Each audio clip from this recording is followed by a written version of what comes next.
अस्सलाम वालेकुम, welcome to my channel. आज हमारी रेसिपी है चिकन टॉर्टिला रैप। चलिए रेसिपी शुरू करते हैं। बिस्मिल्लाहिर्रहमानिर्रहीम। चिकन चाहिए हमें, साथ में हमें चाहिए लहसुन पाउडर, ज़ीरा पाउडर, काली मिर्च, लाल मिर्च, थोड़ा सा नमक, कुकिंग ऑयल और हमें इसके साथ चाहिए लीमू।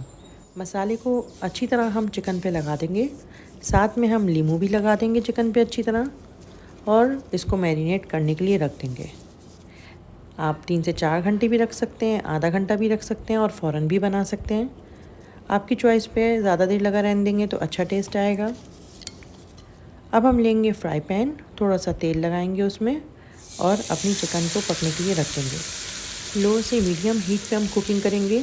एक साइड को तकरीबन 5 से 6 मिनट लगेंगे और फिर दूसरी साइड को इसी तरह से 5 से 6 मिनट लगेंगे और हमारी चिकन रेडी हो जाएगी। बहुत ही मज़ेदार और जूसी चिकन होगी ये और आपको बहुत मज़े की लगेगी। चिकन हमारी तकरीबन रेडी हो चुकी है। अब हम इसको कट कर लेंगे। जो पीसेस आपको पसंद हो उस हिसाब से आप इसकी कटिंग कर लीजिए। अब हमें चाहिए टॉर्टिला रैप। आप बड़ी या छोटी जिस साइज़ की भी टॉर्टिला रैप यूज़ करना चाहते हैं आप करिए। मैं सबसे पहले लगाऊंगी हैलापिनो सॉस जो मैंने ख़ुद बनाई है और इंशाल्लाह इसकी रेसिपी भी जल्द शेयर करूंगी। अब मैं यूज़ कर रही हूँ बंद गोभी। बंद गोभी के बाद हम ऐड करेंगे अपनी चिकन। उसके बाद हम ऐड करेंगे अपनी केचप। इसमें हम ऐड करेंगे क्यूकम्बर पिकल जो मैंने ख़ुद बनाया है और मैं रेसिपी भी इसकी आपके साथ शेयर करूँगी। अब सलाद का पत्ता या लेटस रख के हम अपनी टॉर्टिला को रैप कर लेंगे।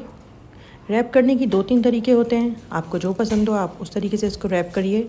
इस रेसिपी को फॉलो करके आप रैप बनाइए, आपको बहुत अच्छा लगेगा। स्कूल, कॉलेज, यूनिवर्सिटी, ऑफिसेज़ या फिर दावत या पिकनिक, हर जगह ये चलेगा आपके साथ।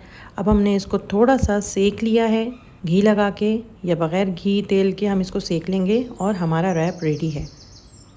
रेसिपी आपको पसंद आई है तो लाइक और सब्सक्राइब ज़रूर करिएगा। नेक्स्ट रेसिपी तक के लिए अल्लाह हाफ़िज़।